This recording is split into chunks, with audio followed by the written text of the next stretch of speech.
بسم اللہ الرحمن الرحیم۔ تاریخ میں جن عظیم المرتبت اور صالح حکماء کا ذکر ہوا ہے ان میں سے ایک حضرت لقمان بھی ہیں۔ آپ کا اسم مبارک قرآن میں 2 بار ذکر ہوا ہے۔ حضرت لقمان ان افراد میں سے تھے جنہوں نے طویل عمریں پائیں۔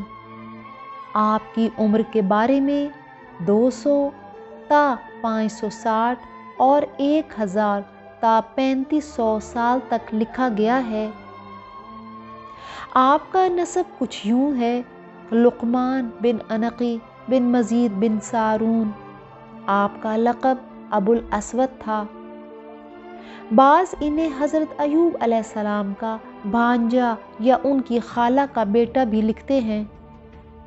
ان کا سلسلہ نسب ناخور بن طارخ حضرت ابراہیم خلیل اللہ کے بھائی تک پہنچتا ہے۔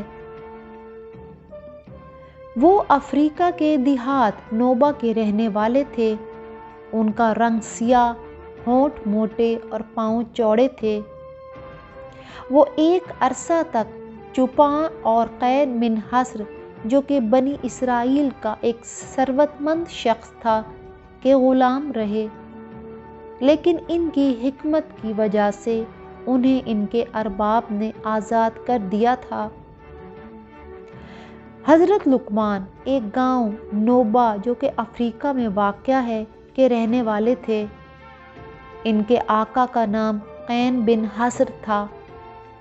حضرت لقمان حضرت داؤد علیہ السلام کی حکومت کے 10ویں سال دنیا پر تشریف لائے۔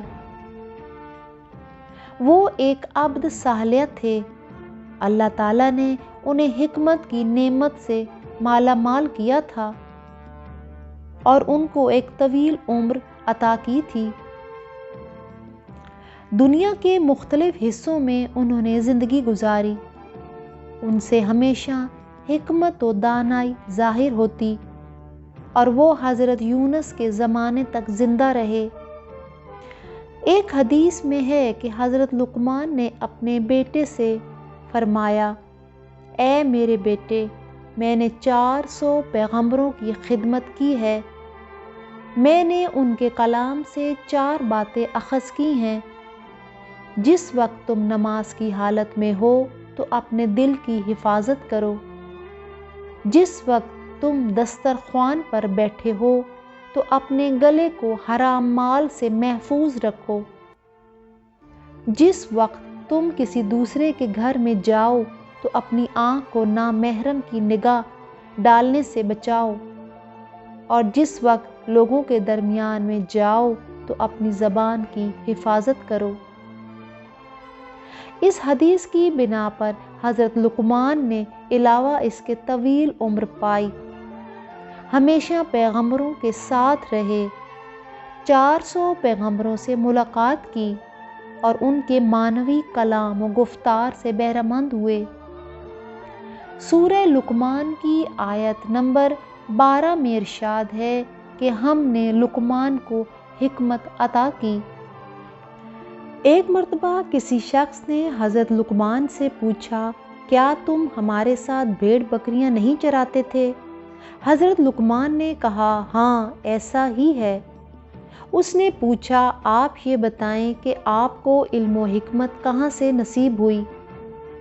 حضرت لقمان نے فرمایا: مجھے یہ حکمت خدا کی مرضی، امانت ادا کرنے، سچ بولنے اور بیہودہ باتوں سے بچنے کی وجہ سے نصیب ہوئی ہے۔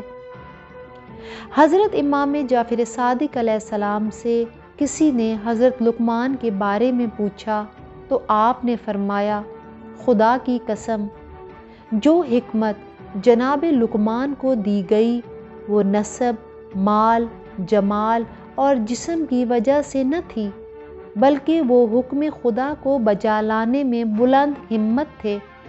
وہ گناہوں سے پرہیز کرتے اور خاموش رہتے تھے، یعنی زبان اور فکر پر مسلط تھے۔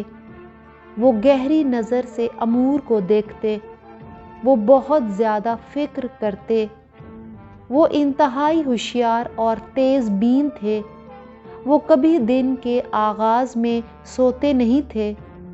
وہ محافل و مجالس میں متکبرین کے مانند تکیہ پر ٹیک نہیں لگاتے تھے۔